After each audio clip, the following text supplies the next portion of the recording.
This podcast is part of the Global Sports Podcast Network, the only network bringing you exclusive daily news and views on your Premier League team, the Premier League, women's football, and fantasy football. A unique listening experience that puts fans first, bringing you the very latest breaking news from your team. Subscribe wherever you get your podcasts and make us your first listen every day. The Global Sports Podcast Network. Every club, every day. Every club, every day. The Global Sports Podcast Network. Hello and welcome to the Daily Liverpool and Daily Newcastle crossover ahead of the midweek Premier League fixture. And it's been a fantastic weekend. Hopefully we can keep this momentum going from a Liverpool perspective. And a team that are looking to challenge for the top four for the end of the season, Newcastle United. Michael, thank you very much for joining me today.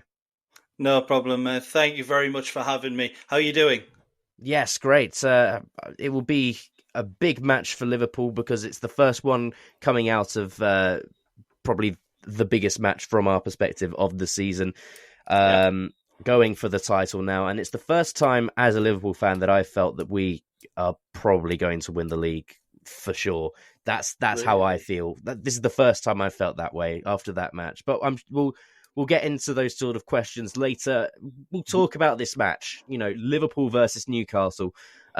This is weirdly one of the best fixtures in English football. You know, you think of the 1974 FA Cup final, if you're of a certain age. That's the match that turned my dad into a Liverpool fan.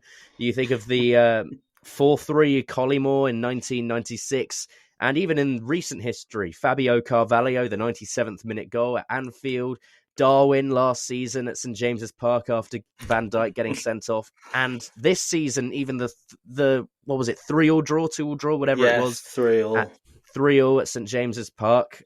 Salah was on fire. It felt like we were going to win that match. And then we all saw what happened at the end. Obviously the history makes the match so special, but also the fan bases, Michael. It's special for multiple reasons, this match.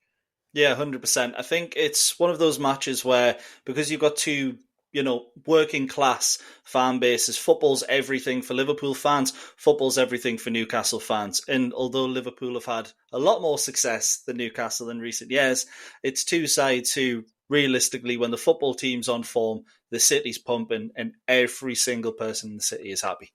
Yes, it really is one of those ones. And especially since Newcastle also have the stadium right in the city centre. And I've been to Newcastle a couple of times. And what I've noticed around that city is I see a lot more football shirts, especially the retro ones as well, which really, I have that respect for other teams that wear the retro ones. You know, you think of those sort of early 2000s Newcastle brown ale shirts that you guys have. And also, I've never been to a Newcastle match, but what I've heard is the fans are absolutely insane. I still remember the Champions League one against PSG. I watched that on TV and I was just blown away by the atmosphere. So plenty of culture in this match.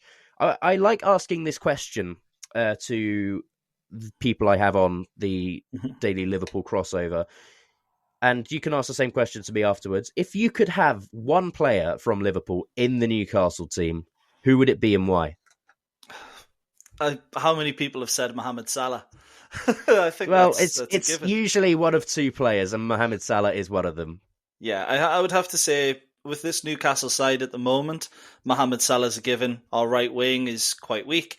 Jacob Murphy's been in fantastic form, but he isn't really the standard of the rest of the team. And you made that mistake in the Forest match the other day, though. Yeah, and to be honest, that's Jacob Murphy all over. He'll either have an absolutely blinder of a game, or he makes a couple of mistakes and can't really get his rhythm on the ball. You put Mohamed Salah in that position, and I think even Newcastle would be above Arsenal at this point. Yeah, I mean, he has been the best player in the world, I think, this season. I don't think that's a controversial thing. No. I think it's fair enough to say that he is the front runner for the Ballon d'Or because he's bailed us out of so many situations.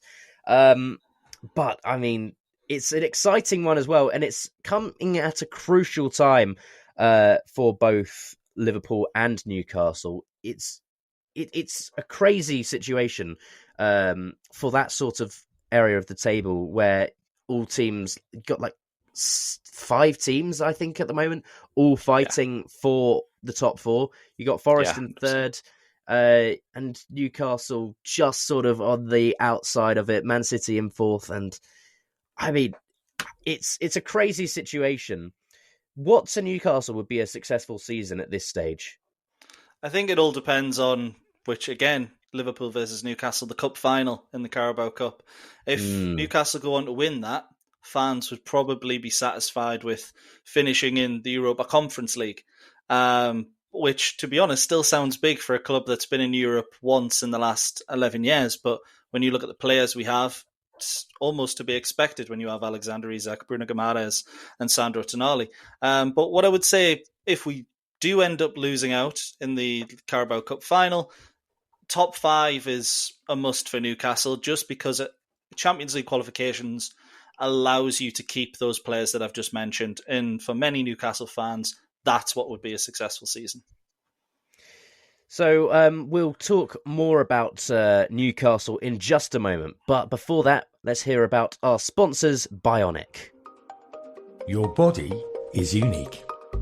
And Global Sports Podcast Network has partnered with Bioniq, the world's most personalised supplements. Bioniq provide 100% tailor-made supplements designed to deliver precisely what your body needs at exactly the right levels to optimise your health. No guessing. So click the link in the show notes. Use the code GSPN2025 for 40% off your first month's subscription. Bioniq. Don't settle for off-the-shelf solutions made for just anybody. Get what's right for you right now.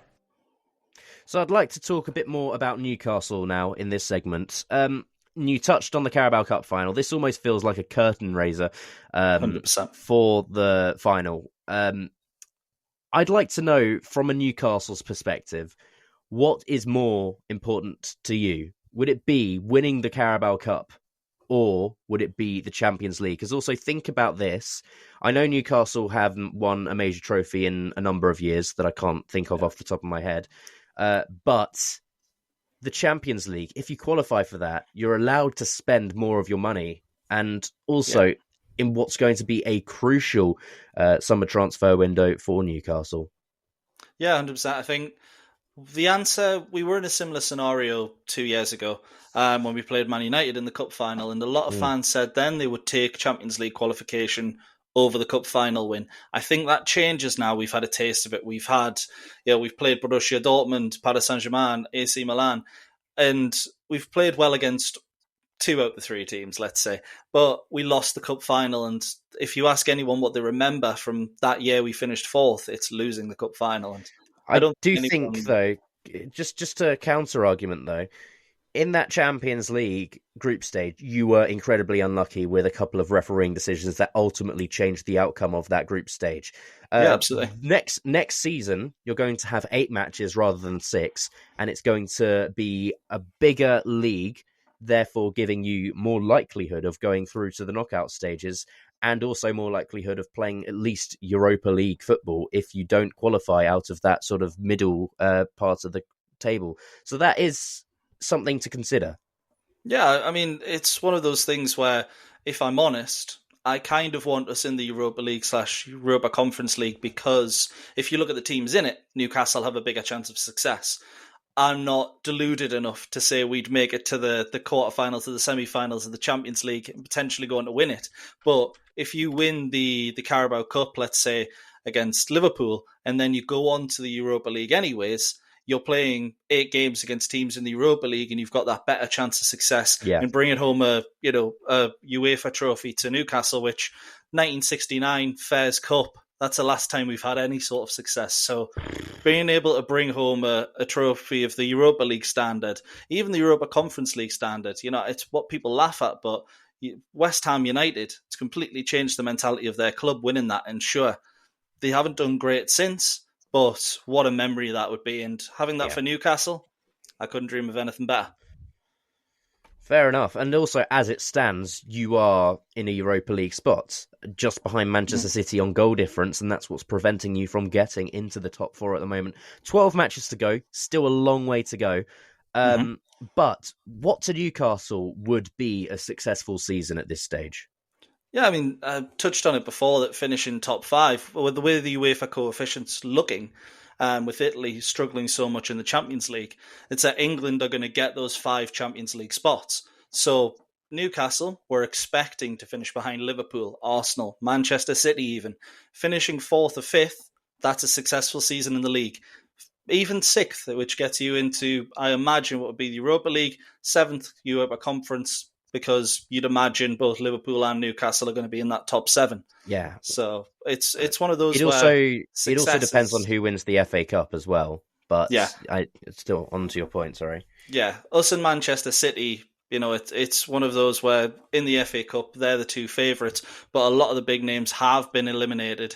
Aston Villa, the other one in there. So you're looking at one of those 3 if it's going to go to and Man United, which. Yeah, probably not going to win. But, I think we'll both... We're out of it.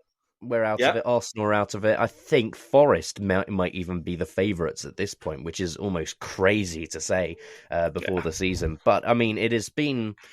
I mean, there's still plenty of hope for Newcastle fans, and rightfully 100%. So. We touched a little bit on Isak earlier. I'd like to know... Is he the biggest threat to Liverpool at this stage, especially considering the game that he had against us earlier this season at St James's? Yeah, I think you've seen his quality. He's one of those players that if you get him on the ball, he'll do something magnificent. But the players you've got to stop are the ones that actually get him on the ball. And the 2 that get Newcastle ticking, Sandro Tonali, Bruno Guimaraes, they weren't on the pitch together for long against Nottingham Forest. And when they did, we were up against it. So they couldn't really control the game. But in games where Sandro Tonali is able just to sit back in that number 6 role, Bruno plays the 8, they can control and dominate games for Newcastle, and they're the ones that get the ball to Isak. And all you have to do, it sounds easy to stop Alexander Isak, to stop the ball getting to him. It's not as hard as it sounds with Newcastle if you put players like, let's say, Ryan Gravenberch on either Sandro Tonali or Bruno Guimaraes. Do you think you'll be able to hold on to him this summer then? Yes, I've got no doubt at all that Alexander Isak will be a Newcastle player at the start of next season. Really? I'm amazed by your confidence. What makes you so confident that you'll be able to hold on to him? Because, well, number one, the price tag. With the way PSR, etc. is going, Manchester City's legal battle is pretty much won. Newcastle are being very shrewd with what we do in regards to our finances. We haven't got a training kit sponsor, etc. There's a lot we're holding back on until we know that deal is sorted. And with Alexander Isak, if he leaves, it will be to someone like a Real Madrid, maybe a Manchester City. The teams that are mainly interested at the minute, and this is no disrespect to Arsenal, probably aren't going to be willing to pay that 150 million that we're asking for one player. So if Isak leaves, it'll be in the last year of his contract or as a free transfer, which ultimately would be it would be horrible for us from a financial perspective. Yeah. But seeing Alexander Isak in a Newcastle shirt for an extra season is priceless. Yeah, I completely understand where you're coming from. There's another player that I did want to mention from Newcastle, and this is a position that I think is of a lot of importance for the England squad as well. Lewis Hall has been absolutely terrific. In my opinion, the best left-back in the Premier League this season. Would you agree? And do you think that he should be the nailed-on number 1 left-back for England?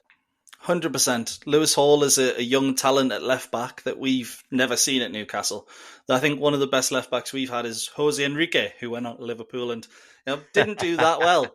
But Lewis Hall... Injuries. Yeah, we'll blame injuries. But Lewis Hall has all the potential to be England's best left-back for the next 10 years. I know Arsenal fans talk about Lewis Skelly. Looks a fantastic player, but the way Lewis Hall is playing this year, you could say Anthony Robinson, maybe Milos Kerkez have been up there as well. But Lewis Hall has been the standout for me without a doubt. He looks fantastic. How important is he not only to the defence but also to the attack? Like, just the entire way the squad is played, because he has so much energy. Yeah, it's one of those where your fullbacks in an Eddie Howe side, it is so important to have fullbacks that can overlap. well, our backups to Lewis Hall and Tino Livramento are Matt Targett and Kieran Trippier, two players that can't really move too much. Trippier's got a fantastic ball in, but if you look at the comparison between Lewis Hall and those two backups that I mentioned, particularly against Nottingham Forest in the first half, Lewis Hall up and down, he's got an engine like a marathon runner, let's say. He can run the distance of the pitch 20 times over and still be able to go. And it's one of those things where he 100% is essential to Newcastle's game. But at the same time, it's one of those where a left back and a right back don't have as much say as what the two centre mids do, obviously, in a game. So it's one of those where if Lewis Hall wasn't available, we could cope, but he is still, without a doubt, for me, the best left back in the Premier League right now. Yes, I agree. And, I've been very defensive of Andy Robertson all season, but, I mean, it would be a bit delusional of me to put him over Lewis Hall, especially at this point. And I completely agree. I think he should be the left back. And other people say, maybe Tino Livramento, because he can also do a job at left back. We saw Kieran Trippier as well doing it at the Euros. So for some reason, Newcastle just seems to be very involved with the fullback position at England. But he's the best of the three, I think, Lewis Hall. 100%. And for the reasons that we have just mentioned. We are going to take another short break now. Then we'll talk more about Liverpool and then some predictions. But first, it's time for you to find out what we use to record our podcasts here at the Global Sports Podcast Network. Here at the Global Sports Podcast Network, we spent a lot of time selecting our delivery platform. Zencastr came out as the clear winner. With 4K video recording from your phone, AI editing that automatically removes all those ums and ahs, it's super easy to start a podcast that sounds great and is delivered efficiently. If you're ready to tell your story, check out the link in the description to learn more about Zencastr. All right, so I'll throw the reins over to you then, Michael. What have you got for me? What questions have you got for me about Liverpool heading into this game?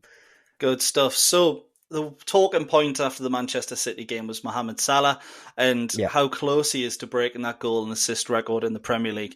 To me, it seems inevitable that that's going to happen. But do you genuinely think he could have a goal and assist record that is maybe unbeatable going forward? Maybe above that 50 mark? I mean, his form is just insane. 25 goals in 27 games alone is just unfathomable. But the fact that he's got as many assists as he has on top of that, I can't imagine a season like it before this season, but it's happening in front of my very eyes. It's literally every game that he's got a goal contribution.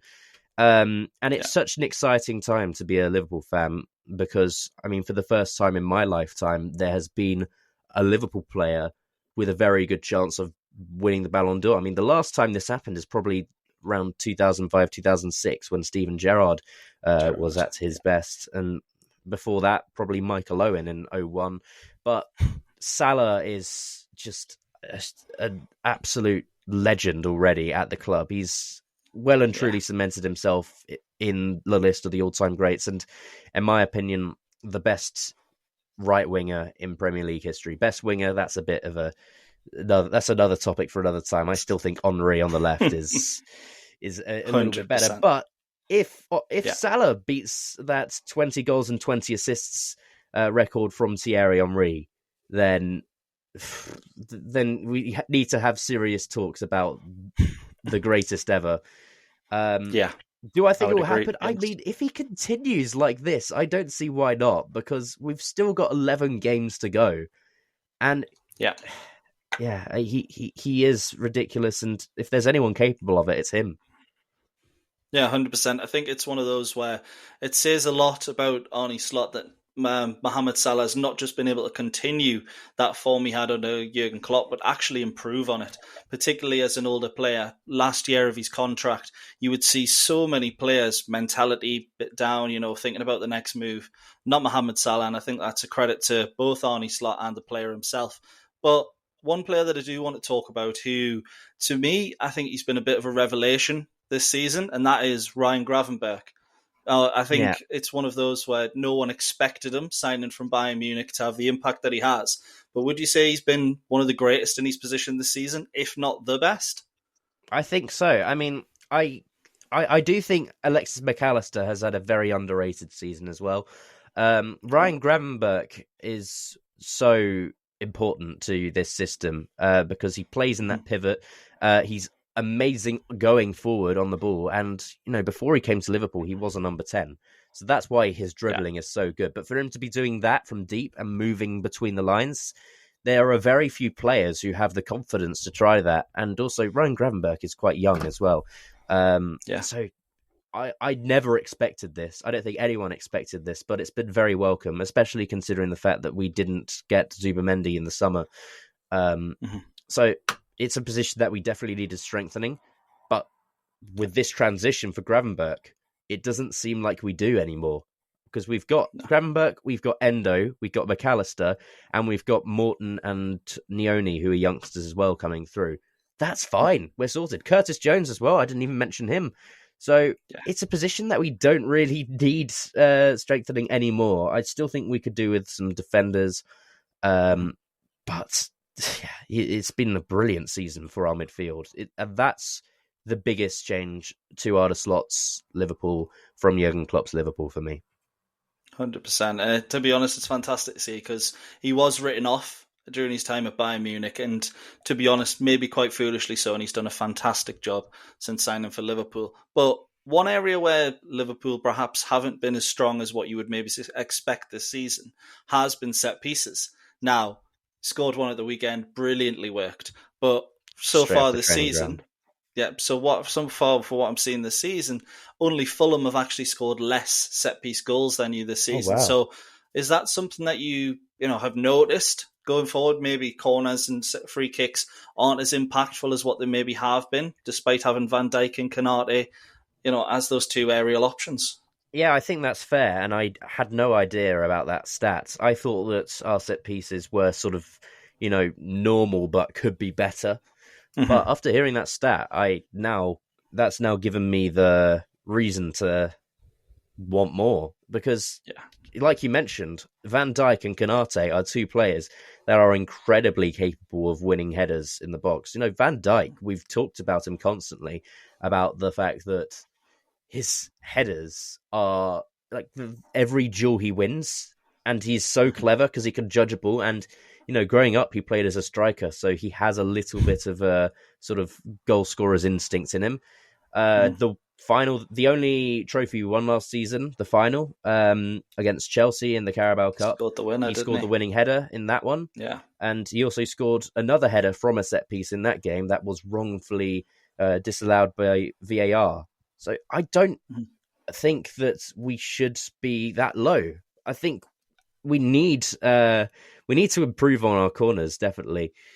Maybe not someone like who's at Arsenal or Aston Villa screaming on the touchline as a set piece coach, but that is an area for concern, definitely. Yeah, 100%. I mean, to be honest, I find it refreshing to see that a team isn't relying on set pieces. Arsenal, you can quite clearly see with their form at the moment, they're struggling because the set pieces aren't quite going their way. Newcastle, we're pretty much a bang average side from set pieces, nothing to shout home about, but defensively we're quite good against them, which, to be honest, probably plays in your favour because we're more open from open play, while Liverpool, obviously, when it comes to the counter-attack, there's no one better. But would you put that down to, just the speed of that through and through? We saw against Villa with the defensive set pieces in the first game, not the most recent one, where you were just so clinical on the counter-attack. Do you think it's one of those where you've maybe focused more on transitions after the set piece rather than the actual set piece itself? Yeah, I think so. And that's not just something that's happened under Slot. That's happened for generations. We've always been a team that have looked to hurt teams from mistakes or changes. And I also think it is just a class thing, in terms of the decision-making, the know-how in transition. And Liverpool look for those sort of players in the transfer market. They're very shrewd with their business. They are very I mean, they look at the stats and they think about all of the sort of things like that. It's sort of a Moneyball thing. But when you've got someone as fast in transitions as your Mo Salah, as your Darwin Nunez is, even your Cody Gakpo's and your Luis Diaz's as well, that gives you the right to want to sprint forward. And when you've got players who are as accurate with their through balls as Soboslai, McAllister, even Van Dijk, Trent, and Alisson as well, he's very good with his feet. That does make you very confident that you can punish teams but with that, we're also not great at breaking down teams who are in a low block.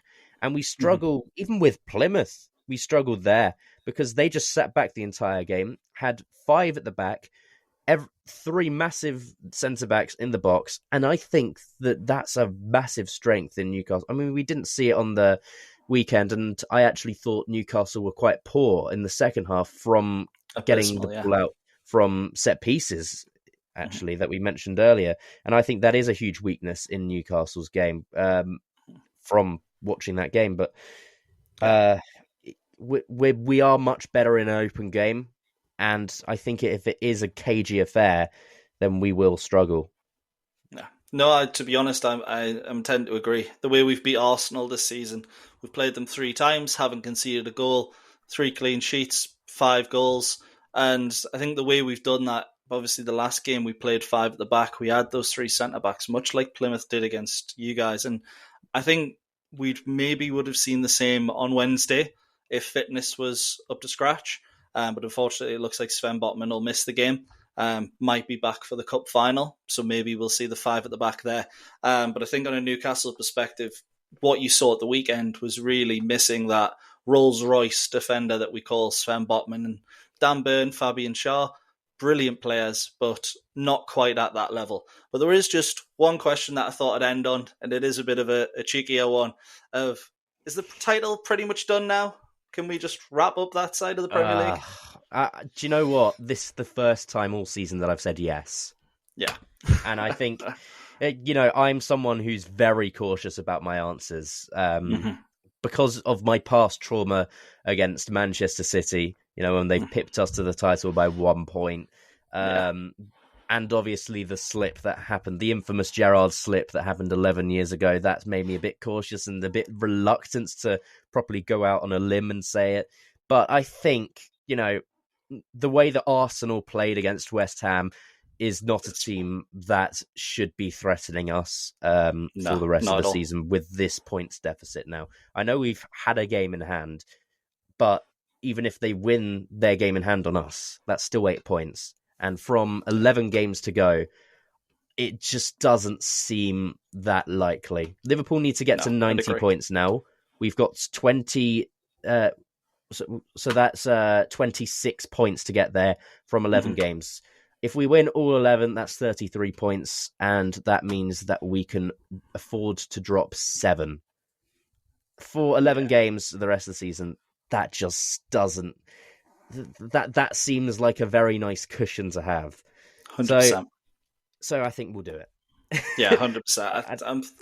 From my perspective, from the outside looking in, Arsenal are the team that basically they either do it or they don't. We saw at the weekend it's 100% they're not going to. And I think they lose midweek against Nottingham Forest as well. So you could well make that gap 14. Hopefully you don't, and it stays 11. But why do you say that? Well, I'd kind of like us to get a little bit more upfront on the Champions League push. I'd like us to do a little bit better on that front, but who knows? Okay. Yeah, it makes sense, really. I thought you were pro-Arsenal for a moment there. I was a bit worried. No, don't worry. I speak far too much sense to be an Arsenal fan. But I think it's one of those, you look at sort of Arsenal's fixtures, they've still got Man United, Forest, Chelsea, Liverpool, Bournemouth, which isn't an easy game. I think second last game of the season they play us. They're dropping at least 9 points, if we're being really generous. Well, there is no way on earth. Yeah, that's very nice of you to say, because I don't. When it's our rivals and they're challenging us, I only see the positives from them. Yeah. I saw no positives against West Ham, but they are still Arsenal, so therefore I'm not really going out on a limb, like I mentioned. Sounds like the trauma of being up against Man City for 5 years. Yes. Thankfully, I've never experienced. Yes, honestly, if you lose, it's the worst thing ever. But we won our fair share of trophies during that period anyway, so won't complain too much. Now, I've got one more thing for you, Michael. Are you a man? I mean, there's two types of people in this football world. There's someone who loves making predictions, and there's someone who hates making predictions. Which one are you? I love making predictions, and often I fall flat on my face, but it's part of football, isn't it? Would you please be ever so kind as to make your prediction for Wednesday night? I think it is going to finish 2-2. I think Newcastle are going to start the game very quickly. I think we're actually going to catch you out a little bit. You'll expect us to sit back a little bit, play on the counter. We'll do the same thing we did against Arsenal, where we'll start on the front foot. We'll get an early goal. We'll try and hold on to it, unfortunately. You'll come back to go 2-1 ahead, and we'll score. I'm not saying late on, but 60th, 70th minute to make it 2-2, and then it'll be a little bit of a nice old five-a-side feel where it's just end-to-end to finish the game. Okay, well, that's very optimistic of you, because whenever teams visit Anfield, especially on a night, that's when they start getting a little bit worried, because Anfield nights are special, and I think. I mean, would you want to change your answer now, or are you going to stick with your? I know 100%. We haven't beat you at Anfield since like 1994. The last time we beat you was under Steve McLaren in 2015. But when this Newcastle side are on it, they're better than any other Newcastle side we've seen in that time. It's just a question of, are we going to be on it or not? Will it all come together? Yeah, there's a reason we've beat Nottingham Forest 3 times this season. There's a reason we've beat Arsenal 3 times this season. So if there's ever a time that we're going to do something against Arsenal, it'll be now. But I will admit, I am being a little optimistic in saying that we'll draw 2-2 and not have an expected goals conceded of, what was it last year? 10? Something like that? I don't remember, but it was ridiculous. It was the biggest XG conceded of any team in Premier League history. Somehow we only lost 4-2. But yeah, I'm confident that we'll put in a good performance, and I'm more optimistic of a result than anything else. Fair enough. I think the one thing that's scaring me the most is Anthony Gordon versus Trent Alexander-Arnold. That's just because Trent got absolutely destroyed by Doku against Man City. And it's a miracle that we kept a clean sheet in that one with that battle. Because I think Trent, in that game, got dribbled past more than any other player has been dribbled past in a football match in the Premier League this season. So that worries me. And also, we have no backup for Trent as a natural right back because Conor Bradley's still injured. So that worries me a bit. Konate will need to be on it, and I think that right hand side is the biggest, most interesting battle of the match. I'm still very confident in the left hand side. I think Robertson and Van Dijk, I have no issue with them at the moment. I think Anfield will carry us to a win. I'm going to say 3-1. I can see it being 3-1. And Salah will get either a goal or an assist. I'm really going out on a limb and saying that will probably happen. Yeah, I have to say it wouldn't surprise me. It's one of those fixtures where literally anything could happen. I mean, history has shown that, and no one would be surprised. I will say people will probably be surprised if we pick up a comfortable victory, but let's be honest, I've watched Liverpool this season. It's probably not going to happen. But fingers crossed, we have hope. We've only lost once all season in the Premier League as well. Forest. Yeah. Forest. Oh, God, that was dreadful. That was really bad. Anyway. Hoping for another one of that. Let's hope that doesn't happen. And we will end the podcast there. It's been a very interesting one. Liverpool versus Newcastle. Kickoff at 8:15 on Wednesday night at Anfield. Michael, thank you very much for joining me. It's been a real pleasure having you. You too. Thank you very much for having me. And tune in soon as we'll find out what happens after the match.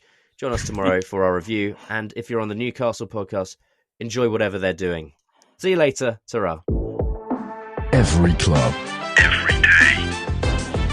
The Global Sports Podcast Network.